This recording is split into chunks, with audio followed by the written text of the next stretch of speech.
শ্রী শ্রী ঠাকুরকে প্রণাম, ভক্তদের নমস্কার ও জয়গুরু। আজকের আলোচ্য বিষয়ে সত্য নামে কি কি দর্শন হয়। ছোট গল্প। ইনি যখন ক্রোড়স্থ স্তন্যপায়ী শিশু, তখন ওই জননী একদিন সত্য নাম ইহার কর্ণে প্রদান করেন। তিনি তখন তাহা শুনিতে বা বুঝিতে পারেন নাই। তাহার পরে বাল্যকালে খুব নাম করিতেন। জননী প্রদত্ত নাম বলিয়া নহে, আপনা আপনি ইনি নাম করিতেন। সত্যনাম সতই তাহার মনে উদিত হইত। তিনি নাম করিতে করিতে বিভোর হইয়া যাইতেন। কোনো সাধনার উদ্দেশ্যে নাম করিতেন না, নাম করিতে ভালো লাগিত বলিয়া নাম করিতেন। সময় সময় নাম করিতে করিতে প্রকাণ্ড অদ্ভুত জ্যোতি দর্শন হইত। তখন তিনি মূর্ছিতের ন্যায় পড়িয়া যাইতেন। কেহ কেহ বলিত হিস্টিরিয়া রোগ হইয়াছে, কেহ কেহ মাদুলি দিত।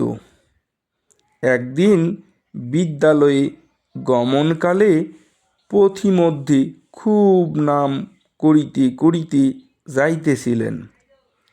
হঠাৎ জগৎ ব্রহ্মাণ্ডব্যাপী এক গোলাপী রং এর জ্যোতি দর্শন করত মূর্ছিত হইয়া কর্দ মধ্যে পতিত হইলেন।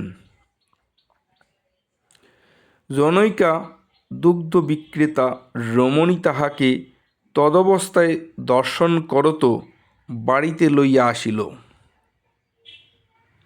সে বলিল, তোমাদের ছেলে অজ্ঞান অবস্থায় কাদার মধ্যে পড়েছিল, আমি ধরে নিয়ে এসেছি।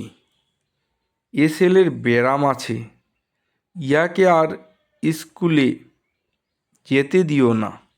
কেহ কেহ বলিল, বিদ্যালয়ে যাওয়ার ভয়ে বোধহয় ওরূপ করে। প্রকৃত কথা কেহ বুঝিতে পারিল না, তিনিও প্রকাশ করিলেন না। এই বাল্যকালে সহসা সতই এই সত্যনাম জপ করিতে তাহার ইচ্ছা হইত, অন্য নাম ইচ্ছা হইত না। এ নাম তিনি জানিতেন না, অথচ এই নাম মনে হইত।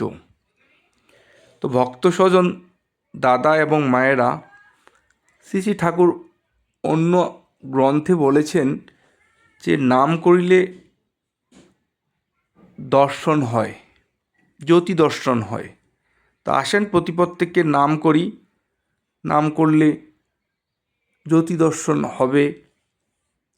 ঈশ্বর লাভের যে বা ভগবান লাভের যে কর্তব্য কর্মটা সঠিকভাবে হবে। আসেন সেই চেষ্টা আমরাও করি, নাম করে নিজেকে ধন্য করি, সত্য নামের মধ্যে ডুবে থাকার চেষ্টা করি। প্রত্যেকে এই প্রত্যাশা প্রার্থনায় সম্ভাষণ। জয় গুরু।